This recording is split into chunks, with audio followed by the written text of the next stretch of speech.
Hi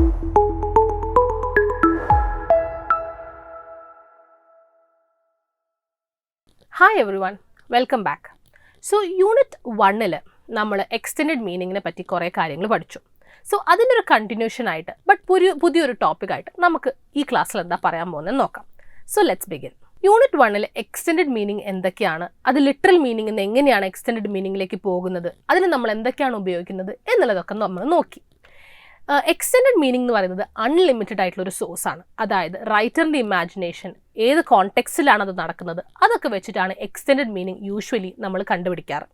ഇപ്പോൾ for example, നിൻ്റെ മുഖം ഒരു ചന്ദ്രനെ പോലെ, your face is like a moon എന്ന് പറയുന്ന സമയത്ത് റൈറ്ററിൻ്റെ ഇമാജിനേഷനിൽ എന്താണ് ഉദ്ദേശിക്കുന്നത്, ആ കോണ്ടെക്സ്റ്റ് എന്താണ്, അതൊക്കെ നോക്കിയിട്ടാണ് നമ്മൾ എക്സ്റ്റെൻഡഡ് മീനിങ് എന്താണെന്ന് മനസ്സിലാക്കുന്നത്. റാദർ ദാൻ നമുക്കറിയാം നിൻ്റെ മുഖം ചന്ദ്രനെ പോലെയാണ് എന്ന് പറയുമ്പോൾ അതിൻ്റെ പുറകിൽ കുറേ മീനിങ്സ് ഉണ്ട് എന്നുള്ളത് നമ്മൾ മനസ്സിലാക്കിയിട്ടുണ്ട്. സോ അതിൻ്റെ ഉദ്ദേശം എന്ന് പറയുന്നത് അൺലിമിറ്റഡ് ആണ്. നമുക്ക് അൺലിമിറ്റഡ് ആയിട്ടുള്ള കുറച്ചൊന്ന് ചിന്തിച്ച് കഴിഞ്ഞാൽ പല മീനിങ്സും അതിൽ നിന്ന് ഉണ്ടാക്കാൻ പറ്റും. ഫോർ എക്സാമ്പിൾ, ലൈറ്റ് എന്നുള്ള വാക്ക് എടുക്കുകയാണെങ്കിൽ we don't get any sunlight here, വെളിച്ചം എന്നുള്ളൊരു അർത്ഥമാണ് അവിടെ വരുന്നത്. But at the same time Buddha was the light of Asia എന്ന് പറയുന്ന സമയത്ത് അവിടെ വെളിച്ചം എന്നുള്ളതിന് ഒരു എക്സ്റ്റെൻഡഡ് മീനിങ് ആണ് ഉണ്ടാകുന്നത്. എന്താണ് ആ എക്സ്റ്റെൻഡഡ് മീനിങ്? ഒരു മാർഗം കാണിക്കുന്ന ആൾ എന്നുള്ളൊരു അർത്ഥമായി. അതേ സമയത്ത് questions are allowed to come into the light of the day എന്ന് പറയുന്ന സമയത്ത് ചോദ്യങ്ങൾ പുറത്ത് വരാൻ എപ്പോഴായാലും പുറത്ത് വരും എന്നുള്ളൊരു കോൺസെപ്റ്റായി അവിടെ. അതേ സമയത്ത് please throw some light on this matter എന്ന് പറയുമ്പോൾ അവിടെ ലൈറ്റ് ഉദ്ദേശിക്കുന്നത് വെളിച്ചം എന്നുള്ളതല്ല, ഇമ്പോർട്ടൻസ് കൊടുക്കുക എന്നുള്ളതാണ്. അപ്പോൾ ലൈറ്റ് എന്ന് പറഞ്ഞാൽ വെളിച്ചം എന്ന് പറയുന്ന ഒരു വാക്ക് റൈറ്ററിൻ്റെ ഇമാജിനേഷൻ അനുസരിച്ച് അല്ലെങ്കിൽ കോണ്ടെക്സ്റ്റ് അനുസരിച്ച് പല മീനിങ്സും ഉണ്ടാക്കി കൊടുക്കാൻ നമുക്ക് സാധിക്കും എന്നുള്ളതിന് കാണിക്കുന്ന ഒരു എക്സാമ്പിളാണത്. But at the same time ഈ എക്സ്റ്റെൻഡഡ് മീനിങ് അല്ലാതെ ഒരു വാക്കിനെ തന്നെ നമുക്ക് ഡിക്ഷണറിയിൽ കണ്ടുപിടിക്കാൻ പറ്റുന്ന മൾട്ടിപ്പിൾ മീനിങ്സ് ഉണ്ട്. ഞാൻ പര്യായമല്ല പറയുന്നത്, ഒരു വാക്കിന് തന്നെ പല മീനിങ്സും ഉണ്ടാകും എന്നുള്ളതാണ്. ചിലപ്പോൾ വേർബായിട്ട് ഉപയോഗിക്കുമ്പോൾ ഒരു വാക്കായിരിക്കും, ആഡ്ജക്റ്റീവ് ആയിട്ട് ഉപയോഗിക്കുമ്പോൾ ഒരു വാക്കായിരിക്കും, ആബ്സ്ട്രാക്ട് നൗൺ ആയിട്ട് ഉപയോഗിക്കുമ്പം, കോൺക്രീറ്റ് ആയിട്ട് ഉപയോഗിക്കുമ്പോൾ വേറെ അർത്ഥമായിരിക്കും, പക്ഷെ വാക്കൊന്നു തന്നെയായിരിക്കും. ഇതൊന്നും നമ്മൾ ഉദ്ദേശിച്ചെടുക്കുന്ന എക്സ്റ്റെൻഡഡ് മീനിങ് അല്ല, ആക്ച്വലി നമ്മളുടെ ഡിക്ഷണറിയിൽ ഫൈൻഡ് ചെയ്യാൻ പറ്റുന്ന മീനിങ്സ് തന്നെയാണ്. അപ്പോൾ ഇന്നത്തെ യൂണിറ്റ്, അതായത് എക്സ്റ്റെൻഷൻ ഓഫ് മീനിങ് എന്നുള്ള യൂണിറ്റിൽ നമ്മൾ multiple meanings and extended meaning തമ്മിലുള്ള ഡിഫറൻസ് എന്താണ്, റിലേറ്റബിൾ മൾട്ടിപ്പിൾ മീനിങ്സ് എന്താണ്, ഡിഫറെൻറ്റ് പാർട്സ് ഓഫ് സ്പീച്ചിൽ നമ്മൾ ഉപയോഗിക്കുന്ന ഈ ഒരു വാക്കുകൾക്ക് എങ്ങനെയാണ് മൾട്ടിപ്പിൾ മീനിങ്സ് വരുന്നത്, ഇത്രയും കാര്യങ്ങളാണ് നമ്മൾ ഇന്ന് നോക്കാൻ പോകുന്നത്. So the first thing is the difference between extended meaning and multiple meaning. Extended meaning എന്ന് പറയുന്നത് ഞാൻ നേരത്തെ പറഞ്ഞു അൺലിമിറ്റഡ് ആണ്, നമുക്ക് എത്ര മീനിങ്സ് വേണമെങ്കിലും ഉണ്ടാക്കിയെടുക്കാം. But when it comes to multiple meaning നമുക്ക് അങ്ങനെ കുറേ മീനിങ്സ് ഒന്നും ഉണ്ടാക്കിയെടുക്കാൻ പറ്റില്ല. നമുക്ക് ഡിക്ഷണറിയിൽ തന്ന ആ മീനിങ്സ് തന്നെ നമ്മളുടെ കയ്യിലുള്ളൂ. എക്സ്റ്റെൻഡഡ് മീനിങ് എന്ന് പറയുന്നത് റൈറ്ററിൻ്റെ ഇമാജിനേഷൻ അനുസരിച്ച്, റൈറ്ററിന് മാത്രമല്ല റീഡറിൻ്റെ ഇമാജിനേഷൻ അനുസരിച്ചും ഇരിക്കും. പക്ഷെ മൾട്ടിപ്പിൾ മീനിങ്ങിന് അവിടെ ഇമാജിനേഷൻ ഒരു വാല്യൂ ഇല്ല. കാരണം എന്താണ്, ഓൾറെഡി തന്നിരിക്കുന്ന മീനിങ്സ് ആണ്, നമ്മളത് ഉണ്ടാക്കിയെടുക്കാൻ ഇനി അവിടെ ഒരു സ്കോപ്പില്ല. എക്സ്റ്റെൻഡഡ് മീനിങ് എന്ന് പറയുന്നത് കോണ്ടെക്സ്റ്റ് അനുസരിച്ച് ഡിപ്പെൻഡ് ചെയ്യുന്ന ഒരു കോൺസെപ്റ്റാണ്. അതായത് എന്തെങ്കിലും ഒരു കാര്യം പറയുമ്പം അതിൻ്റെ കോണ്ടെക്സ്റ്റ്, അതിൻ്റെ ചുറ്റുപാട്, ബാക്ക്ഗ്രൗണ്ട് ഒക്കെ എന്താണെന്ന് അറിഞ്ഞാലേ നമുക്ക് അതിൻ്റെ എക്സ്റ്റെൻഡഡ് മീനിങ് എന്താണെന്ന് പറയാൻ പറ്റുള്ളൂ. പക്ഷേ മൾട്ടിപ്പിൾ മീനിങ്സിൽ നമുക്ക് ചില സമയത്ത് എക്സ്റ്റെൻഡഡ് കോണ്ടെക്സ്റ്റ് അനുസരിച്ച് മനസ്സിലാക്കാം, ചില സമയത്ത് കോണ്ടെക്സ്റ്റിൻ്റെ ആവശ്യമില്ല അതിൻ്റെ അർത്ഥം മനസ്സിലാക്കാൻ. അപ്പം may or may not depend on context. Extended meaning ഡിക്ഷണറിയിൽ കണ്ടുപിടിക്കാൻ പറ്റില്ല, പക്ഷേ മൾട്ടിപ്പിൾ മീനിങ്സ് എല്ലാം തന്നെ ഡിക്ഷണറിയിൽ കണ്ടുപിടിക്കാൻ പറ്റും. എക്സ്റ്റെൻഡഡ് മീനിങ്ങിൽ ആ വാക്കിൻ്റെ ഒരു ഫീച്ചറാണ് നമ്മൾ ഉപയോഗിക്കുന്നത്. ഫോർ എക്സാമ്പിൾ, ഞാൻ കഴിഞ്ഞ ക്ലാസ്സിൽ ഹീസ് എ കമീലിയൻ എന്ന് പറഞ്ഞ സമയത്ത് കമീലിയൻ അല്ലെങ്കിൽ ഓന്തിൻ്റെ കളർ മാറുന്ന ഒരു ഫീച്ചറാണ് നമ്മൾ ആ മനുഷ്യന് കൊടുത്തിട്ട് ഒരു എക്സ്റ്റെൻഡഡ് മീനിങ് ഉണ്ടാക്കിയത് അവിടെ. പക്ഷേ മൾട്ടിപ്പിൾ മീനിങ്ങിൽ അവിടെ ഒരു ഫീച്ചറല്ല, ആ വാക്കിൻ്റെ മൊത്തം അർത്ഥം തന്നെ ഉപയോഗിക്കുന്നുണ്ട്. ആൻഡ് ഈ മീനിങ്ങുകളൊക്കെ തമ്മിൽ ഒരു ബേസിക് റിലേഷൻഷിപ്പും ഉണ്ട്. സോ ഇതാണ് എക്സ്റ്റെൻഡഡ് മീനിങ്ങും മൾട്ടിപ്പിൾ മീനിങ്ങും തമ്മിലുള്ള ഡിഫറൻസ്. ഞാൻ നിങ്ങളോട് ലാസ്റ്റ് പോയിന്റ് പറഞ്ഞു ബേസിക് കണക്ഷൻ ഉണ്ട് എന്നുള്ളത്. ഈ മൾട്ടിപ്പിൾ മീനിങ്സിൽ ഇപ്പം മീനിങ്സ് കണ്ടാൽ നിങ്ങൾക്ക് മനസ്സിലാവും ഞാൻ എന്താ ഉദ്ദേശിക്കുന്നതെന്ന്. ഈ മീനിങ്സ് ഒക്കെ തമ്മിൽ ഒരു ബേസിക് കണക്ഷൻ അല്ലെങ്കിൽ they are usually related in some way എന്നുള്ളത് നമുക്ക് പറയാം. അതായത് എല്ലാ മീനിങ്ങിനെയും ബേസായിട്ട് ഒരു കണക്ഷൻ ഉണ്ടാവും. ഫോർ എക്സാമ്പിൾ, ബെയറർ എന്ന് പറഞ്ഞൊരു വാക്ക്, അതിന് 3 അർത്ഥമുണ്ട്. ഈ 3 അർത്ഥവും നിങ്ങൾക്ക് ഡിക്ഷണറിയിൽ കണ്ടുപിടിക്കാൻ പറ്റും. A person who bears or carries, കൊണ്ട് നടക്കുന്ന ആൾ. A a person who holds a cheque for the payment of money to himself, അതായത് സ്വന്തം പൈസ എടുക്കാൻ ചെക്ക് കൊണ്ടുപോകുന്ന ആളെ ബെയറർ എന്നാണ് പറയുന്നത്. മെയിൽ സെർവൻറ്റ്, അതായത് നമ്മൾ ഹോട്ടലിലൊക്കെ കാണുന്ന ബെയറർ എന്ന് പറയുന്നത്. ഈ 3 അർത്ഥങ്ങളും തമ്മിലുള്ള ബേസിക് റിലേഷൻ എന്താണ്? കൊണ്ടുപോകുന്ന അല്ലെങ്കിൽ എന്തോ ക്യാരി ചെയ്യുന്ന ഒരാൾ എന്നുള്ളൊരു അർത്ഥം ഈ വാക്കിൻ്റെ ബേസിക് ആയിട്ടുണ്ട്. All these meanings have A common relation അല്ലേ? ഇപ്പം നേരത്തെ കാണിച്ച ആ ഒരു 3 സെൻറ്റൻസിൽ പേഴ്സൺ ഹു ക്യാരീസ് സംതിങ് എന്നുള്ളൊരു കോമൺ ത്രെഡ് അല്ലെങ്കിൽ കോമൺ ബേസിക് മീനിങ് നമുക്കവിടെ കാണാൻ പറ്റും. പക്ഷേ കോണ്ടെക്സ്റ്റ് അനുസരിച്ച് ഈ 3 എണ്ണത്തിലും നമ്മൾ വേറെ വേറെ അർത്ഥങ്ങൾ കണ്ടുപിടിക്കുകയാണ് ചെയ്യുന്നത്.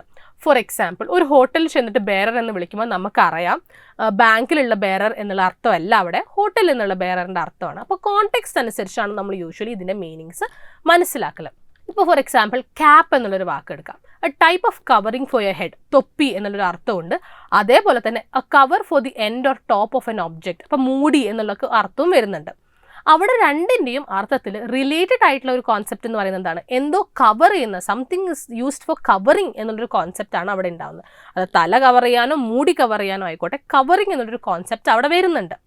ബട്ട് നമ്മളുടെ ആവശ്യത്തിനനുസരിച്ച് ഇപ്പം ഞാനൊരു മൂടി കൈ പിടിച്ചിട്ട് ഗിവ് മി ദ ക്യാപ്പ് എന്ന് പറയുന്ന സമയത്ത് തൊപ്പി താ എന്നുള്ളൊരു അർത്ഥമെല്ലാം നമുക്കറിയാം. അപ്പോൾ കോണ്ടെക്സ്റ്റ് അനുസരിച്ച് മാറും. Another example is the fly എന്നുള്ള വാക്ക്. ഫ്ലൈ എന്നുള്ള വാക്കിന് 2 മീനിങ് കൊടുക്കാൻ പറ്റും. ഫസ്റ്റ് മീനിങ് ഇസ് വിങ്സ് ഉപയോഗിച്ചിട്ട് പറക്കുക എന്നുള്ളൊരു സാധനം, വിങ്സിൻ്റെ മൂവ്മെൻറ്റ് കാരണം എയറിൽ പറക്കുന്നത്. അതേപോലെ തന്നെ കൺട്രോൾ ഓഫ് അവർ എയർക്രാഫ്റ്റ്, ഒരു പൈലറ്റ് നമ്മൾ യൂഷ്വലി പ്ലെയിൻ ഫ്ലൈ ചെയ്യുകയാണെന്നാണ് പറയുക അല്ലേ? അപ്പോൾ ആ 2 മീനിങ്ങിനും കോമൺ റിലേഷൻ എന്താണ്? മൂവ്മെൻറ്റ് ത്രൂ എയർ എന്നുള്ളതാണ്. പക്ഷേ കോണ്ടെക്സ്റ്റ് അനുസരിച്ച് അത് വ്യത്യാസം വരും. അപ്പോൾ നിങ്ങൾ ഡിക്ഷണറി എടുത്ത് ഫ്ലൈ നോക്കിയാൽ ഈ 2 അർത്ഥവും നിങ്ങൾക്ക് കാണാൻ പറ്റും. ഇതിനെയാണ് നമ്മൾ മൾട്ടിപ്പിൾ മീനിങ്സ് എന്ന് പറയുന്നത്. അപ്പോൾ ഇത് നമ്മൾ ഉദ്ദേശിച്ചെടുക്കുന്ന മീനിങ് അല്ല അല്ലേ? അപ്പോൾ ഇതിനെയാണ് നമ്മൾ ഒരു വാക്കിൻ്റെ മൾട്ടിപ്പിൾ മീനിങ് എന്ന് പറയുന്നത്. ഇപ്പോൾ ഈ മൾട്ടിപ്പിൾ മീനിങ്ങിൻ്റെ കാര്യത്തിൽ തന്നെ some words will have multiple meanings even when used as the same part of speech. അതായത് ഒരു വാക്ക് നൗൺ ആയിട്ട് ഉപയോഗിക്കുകയാണെങ്കിലും വേർബ് ആയിട്ട് ഉപയോഗിക്കുകയാണെങ്കിലും ആഡ്ജക്റ്റീവ് ആയിട്ട് ഉപയോഗിക്കുകയാണെങ്കിലും എങ്ങനെ ഉപയോഗിച്ചാലും ഒരു വാക്കിന് മൾട്ടിപ്പിൾ ആയിട്ടുള്ള മീനിങ്സ് ഉണ്ടാകും. ഇതിന് എക്സാമ്പിൾ പറയുമ്പോൾ നിങ്ങൾക്ക് കുറച്ചും കൂടി ക്ലിയർ ആയിട്ട് മനസ്സിലാവും. പക്ഷേ what we have to understand is ഈ മീനിങ്സിനൊക്കെ നേരത്തെ പറഞ്ഞതുപോലെ ഒരു കോമൺ ത്രെഡ് ഉണ്ടാവും. കോണ്ടെക്സ്റ്റ് അനുസരിച്ച് വ്യത്യാസമുണ്ട് മീനിങ്ങിന് എന്നുള്ളതേ ഉള്ളൂ. ഫോർ എക്സാമ്പിൾ, കീ എന്ന് പറഞ്ഞ വാക്ക് നമുക്ക് വേർബ് ആയിട്ട് വേണമെങ്കിലും നൗൺ ആയിട്ട് വേണമെങ്കിലും ഉപയോഗിക്കാം. നൗൺ ആയിട്ട് ഉപയോഗിക്കുന്ന സമയത്ത് വി ഹാവ് 4 ഡിഫറെൻറ്റ് മീനിങ്സ്. ഈ 4 മീനിങ്സും ആ വാക്കിനുള്ള മീനിങ് തന്നെയാണ്, അല്ലാതെ നമ്മൾ ഉദ്ദേശിച്ചെടുക്കുന്ന വാക്കുകളല്ല. For example, an instrument for locking or unlocking the door or a box. അപ്പോൾ നമ്മൾ താക്കോൽ പൂട്ടിൻ്റെ താക്കോൽ എന്ന് ഉദ്ദേശിക്കുന്ന മീനിങ് ഉണ്ടാകാം. Something that explains the answer key എന്നൊക്കെ പറയുന്ന കോൺസെപ്റ്റ് ആവാം. The parts of a typewriter, അതായത് കീബോർഡിലെ കീ ആവാം. അല്ലെങ്കിൽ സെറ്റ് ഓഫ് മ്യൂസിക്കൽ നോട്ട്സ്, നമ്മൾ പറയും അല്ലേ മ്യൂസിക്കൽ നോട്ട്സിന് ഓരോ കീ ഉണ്ട്, G മേജർ F മേജർ എന്നൊക്കെ പറ്റി നമ്മൾ കുറേ വാക്കുകൾ പറയാറുണ്ട്. അപ്പോൾ ഈ 4 മീനിങ്ങും നമ്മൾ നൗണായിട്ട് ഈ കീ എന്നുള്ളതിൻ്റെ അർത്ഥം എടുക്കാം. അപ്പോൾ ഈ 4 എന്താണ്? കീ എന്നുള്ളതിൻ്റെ മൾട്ടിപ്പിൾ മീനിങ് ആണ്. നൗണിലാണ് വരുന്നതെങ്കിലും ഒറ്റൊരു ഫിഗർ ഓഫ് സ്പീച്ചിൻ്റെ അണ്ടറിലാണ് വരുന്നതെങ്കിലും കുറേ മീനിങ്സ് ആ വാക്കിന് ഉണ്ടാവുന്നുണ്ട്. അതേപോലെ ഇപ്പോൾ നമ്മൾ വേർബാണ് ഉപയോഗിക്കുന്നതെങ്കിൽ നമ്മൾ യൂഷ്വലി ഇപ്പോൾ ഞാനൊരു ഗിറ്റാർ വായിക്കുമ്പോൾ എന്തോ പിച്ചിന് വ്യത്യാസം വന്നു, അപ്പോൾ പ്ലീസ് കീ ദ ഇൻസ്ട്രുമെൻ്റ് എന്ന് നമ്മൾ പറയും. അത് ഉദ്ദേശിക്കുന്നത് എന്താ? ആ സ്ട്രിങ്സിനെയൊക്കെ ഒന്ന് ടൈറ്റ് ചെയ്യൂ എന്നുള്ളതിൻ്റെ വേർബാണ്, ഒരു ചെയ്യുന്ന ഒരു ക്രിയയാണ്. അപ്പോൾ കീ എന്നുള്ളതിന് ആ അർത്ഥം വരാം. അല്ലെങ്കിൽ made ready or suitable for അല്ലെങ്കിൽ എന്നുള്ളൊരു അർത്ഥവും അതിന് വരാം. അപ്പോൾ ഇവിടെയൊക്കെ എന്താണ്? വേർബായിട്ടാണ്. പക്ഷെ വേർബിൻ്റെ അണ്ടറിൽ സെയിം പാർട്ട് ഓഫ് സ്പീച്ചിൽ തന്നെ ഒരു വാക്കിന് മൾട്ടിപ്പിൾ മീനിങ്സ് ഉണ്ടാവുകയാണ് ചെയ്യുന്നത്. ഇവിടെ കോമൺ ത്രെഡ് എന്താണ്? Something used for A desired result എന്നുള്ളതാണ്. നമുക്ക് ആഗ്രഹിക്കുന്ന എന്തോ ഒരു കാര്യത്തിന് കിട്ടുക എന്നുള്ളൊരു കോമൺ ത്രെഡ് ആ എല്ലാ അർത്ഥങ്ങൾക്കും ഉണ്ട്. ഇപ്പം നമ്മൾ 6 അർത്ഥങ്ങൾ പറഞ്ഞു, വേർബിലും നൗണിലും കൂടെ. ഈ 6 അർത്ഥത്തിലും ഈ ഒരു കോമൺ ത്രെഡ് അവിടെ ഉണ്ട് എന്നുള്ള കാര്യം നമ്മൾ നോട്ട് ചെയ്യണം. അപ്പോൾ ഇവിടെ പറഞ്ഞത് എന്താണ്? Same part of speech, noun ആയിക്കോട്ടെ ആഡ്ജക്റ്റീവ് ആയിക്കോട്ടെ വേർബ് ആയിക്കോട്ടെ, ചില വാക്കുകൾക്ക് സെയിം പാർട്ട് ഓഫ് സ്പീച്ചിൻ്റെ അണ്ടറിൽ മൾട്ടിപ്പിൾ മീനിങ്സ് വരും.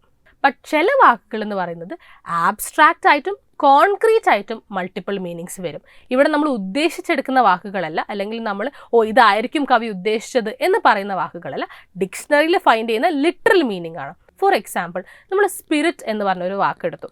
ഈ സ്പിരിറ്റ് എന്നുള്ള വാക്കിന് നമുക്ക് കോൺക്രീറ്റ് ആയിട്ടൊരു മീനിങ്ങും കണ്ടുപിടിക്കാം, ആബ്സ്ട്രാക്റ്റ് ആയിട്ടുള്ളൊരു മീനിങ്ങും കണ്ടുപിടിക്കാം. ഈ 2 മീനിങ്ങും അതിൻ്റെ ആ വാക്കിൻ്റെ മൾട്ടിപ്പിൾ മീനിങ്ങിൽ വരുന്നതാണ്. ഡിഫറൻസ് എന്താണ്? ഒന്ന് ആബ്സ്ട്രാക്റ്റ് ആണ്, ഒന്ന് കോൺക്രീറ്റ് ആണ് എന്നുള്ളതാണ്. For example we are going to put him in spirit എന്ന് പറയുമ്പം അതിൻ്റെ കോൺക്രീറ്റ് മീനിങ്, അതായത് നമുക്ക് കാണാനും തൊടാനും പറ്റുന്ന സാധനം എന്നുള്ളൊരു മീനിങ് എന്ന് പറയുന്നത് നമ്മൾ പ്രിസേർവ് ചെയ്യാൻ ഉപയോഗിക്കുന്ന ലിക്വിഡാണ്. But at the same time the spirit leaves the body after your dead എന്ന് പറയുന്ന സ്പിരിറ്റ് എന്ന് പറയുന്ന അവിടുത്തെ മീനിങ് ഒരു ആബ്സ്ട്രാക്റ്റ് ആയിട്ടുള്ള കോൺസെപ്റ്റാണ്. അതായത് സോൾ നമുക്ക് കാണാൻ പറ്റില്ല, ഫീൽ ചെയ്യാനേ പറ്റുള്ളൂ. അപ്പോൾ ഒരേ വാക്കിൽ തന്നെ ആബ്സ്ട്രാക്ട് മീനിങ്ങും നമുക്ക് കോൺക്രീറ്റ് മീനിങ്ങും ഉണ്ട്. വേറൊരു എക്സാമ്പിൾ ഫോഴ്സ് ആണ്. He pushed the door with great force എന്ന് പറയുമ്പം അവിടുത്തെ ആബ്സ്ട്രാക്ട് മീനിങ് അവിടെ ബോഡിലി പവർ എന്നുള്ളതാണ്. ഈ പവർ എന്നുള്ളൊരു സാധനം നമുക്ക് ഫീൽ ചെയ്യാൻ പറ്റുന്നൊരു സാധനമാണ്, അതുകൊണ്ട് ആബ്സ്ട്രാക്റ്റ് ആയിട്ടുള്ള കോൺസെപ്റ്റാണ്. പക്ഷേ ഇതേ വാക്കിന് വേറൊരു കോൺക്രീറ്റ് അർത്ഥം കൂടിയുണ്ട്. അതെന്താണ്? Both army and air force were employed to meet the attack എന്നുള്ള ഫോഴ്സ് എന്നുള്ള വാക്കിൽ അവിടെ ഒരു ഗ്രൂപ്പ് ഓഫ് മിലിറ്ററി പീപ്പിൾ എന്നുള്ള ഒരു അർത്ഥമാണ്. അതൊരു കോൺക്രീറ്റ് മീനിങ് ആണ് അല്ലേ? അപ്പം ഒരേ വാക്ക് പല പാർട്ട് ഓഫ് സ്പീച്ചിലും മൾട്ടിപ്പിൾ മീനിങ് ഉണ്ട്. അതേപോലെ തന്നെ ഒരു വാക്കിന് ആബ്സ്ട്രാക്ട് മീനിങ്ങും കോൺക്രീറ്റ് മീനിങ്ങും ഉണ്ടാകാം. അതുപോലെ തന്നെ വേറെ ചില വാക്കുകൾ, നമ്മളിപ്പോൾ വേർബ് എടുക്കുകയാണ്. ഇവിടെ വേർബ്സിൻ്റെ കൂടെ വേറൊരു വാക്ക് ആഡ് ചെയ്യുന്നുണ്ടെങ്കിൽ ആ വാക്ക് യൂഷ്വലി ആഡ് വേർബോ പ്രപ്പോസിഷനോ ആയിരിക്കും. ആ വാക്ക് ആഡ് ചെയ്തിട്ട് പുതിയൊരു മീനിങ് ഉണ്ടാക്കുക. അതായത് 2 ഡിഫറെൻറ്റ് മീനിങ്സ് ഉള്ള വാക്കുകൾ ജോയിൻ ചെയ്തിട്ട് ന്യൂ മീനിങ് ഉണ്ടാക്കാം. ഈ വാക്കുകൾ നമ്മൾ ഫ്രേസൽ വേർബ്സ് എന്ന് പറയും. That is a word added to a verb, usually an adverb or a preposition, and made into a new meaning. That is known as phrasal verbs. ഇതിവിടെ പറയാനുള്ള reason എന്താണെന്ന് വെച്ചാൽ, ഇവിടെ നമ്മൾ ഫ്രേസൽ വേർബ്സ് ന്യൂ മീനിങ് ഉണ്ടാക്കുന്ന സമയത്ത് ഇത് ഒരു ഉദ്ദേശിച്ചെടുക്കുന്ന അല്ലെങ്കിൽ നമ്മൾ ഉദ്ദേശം വെച്ച് കണ്ടുപിടിക്കേണ്ട, റൈറ്ററിൻ്റെ ഇമാജിനേഷൻ വെച്ച് കണ്ടുപിടിക്കേണ്ട വാക്കുകളല്ല. ഇതും അതേ വാക്കിൻ്റെ മൾട്ടിപ്പിൾ മീനിങ്സ് ആണ്. ഫോർ എക്സാമ്പിൾ ടേക്ക് അപ്പ് എന്നുള്ള വാക്ക്, അതായത് let's take up this matter with the principal എന്ന് പറയുമ്പോൾ പ്രിൻസിപ്പളിൻ്റെ അടുത്തേക്ക് കൊണ്ടുപോകാം എന്നുള്ളൊരു അർത്ഥമാണ്.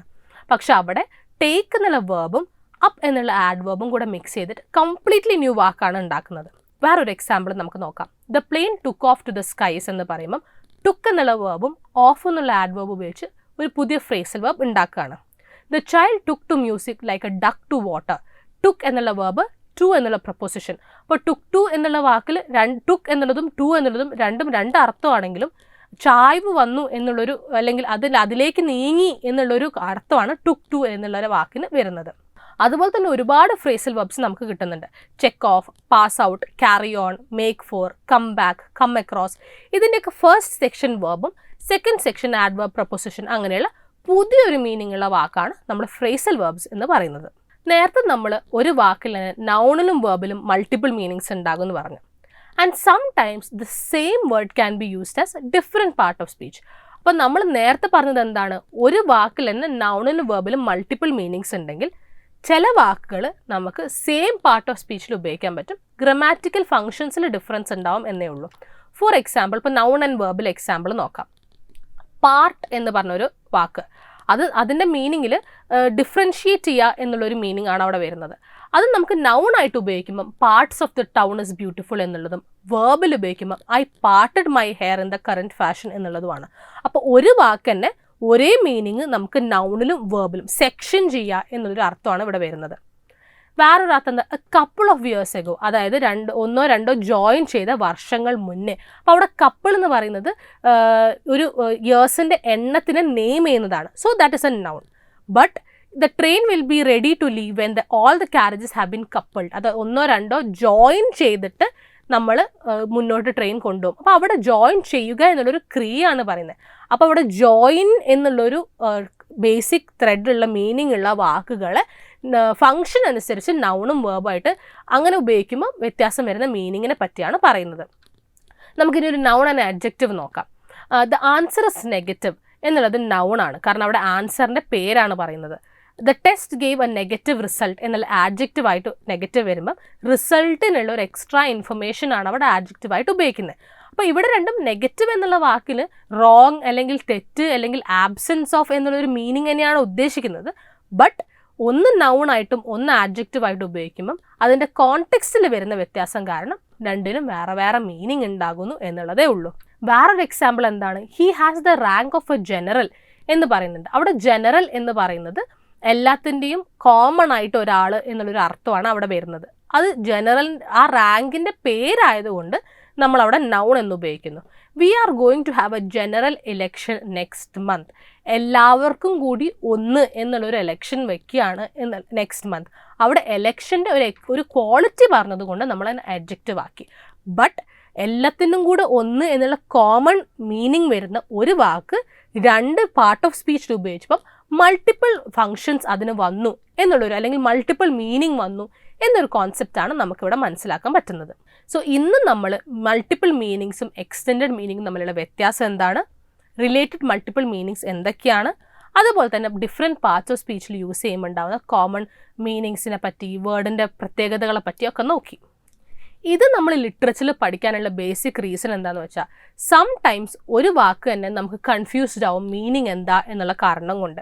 ഇപ്പോൾ ഫോർ എക്സാമ്പിൾ സ്പിരിറ്റ് എന്നുള്ള വാക്ക് ഉപയോഗിക്കുമ്പം if you don't know that അത് ആബ്സ്ട്രാക്റ്റ് ആയിട്ടും കോൺക്രീറ്റ് ആയിട്ടും ഉപയോഗിക്കാം, ആബ്സ്ട്രാക്റ്റ് ആയിട്ട് ഉപയോഗിക്കുമ്പോൾ വേറൊരു മീനിങ് ആണ്, കോൺക്രീറ്റ് ആയിട്ട് ഉപയോഗിക്കുമ്പോൾ വേറൊരു മീനിങ് ആണ് എന്ന് നമ്മൾക്ക് അറിയില്ലെങ്കിൽ ആ ഒരു സെൻറ്റൻസ് നമ്മൾ കൺഫ്യൂസ്ഡ് ആകും. അപ്പോൾ ലിറ്ററേച്ചർ നമുക്ക് പ്ലഷറിന് വായിക്കാനോ ഈവൺ ഇൻഫർമേഷന് വായിച്ചാൽ പോലും മനസ്സിലാവില്ല. അപ്പം ഒരു വാക്കിന് തന്നെ മൾട്ടിപ്പിൾ മീനിങ്സ് ഉണ്ട്, എക്സ്റ്റെൻഡഡ് മീനിങ് അല്ലാതെ എന്നുള്ളത് മനസ്സിലാക്കി വെക്കുന്നത് ഇമ്പോർട്ടൻ്റ് ആണ്. ഐ നോ ഇത് വളരെ ബേസിക് ആയിട്ടുള്ളൊരു കാര്യമാണ്, and there are lots of thousands and thousands of words like this എന്നുള്ളത് എനിക്കറിയാം. ബട്ട് അതെല്ലാം പഠിക്കുക എന്നുള്ളത് ഒറ്റയടിക്ക് ഭയങ്കര ബുദ്ധിമുട്ടായിട്ടുള്ളൊരു കാര്യമായതുകൊണ്ട് all you can do is read up and build your vocabulary. I hope you understood what I am saying, and the only way to practice it is to read and look up the meaning in the dictionary. And I hope you will do it. I'll see you in the next video. Bye.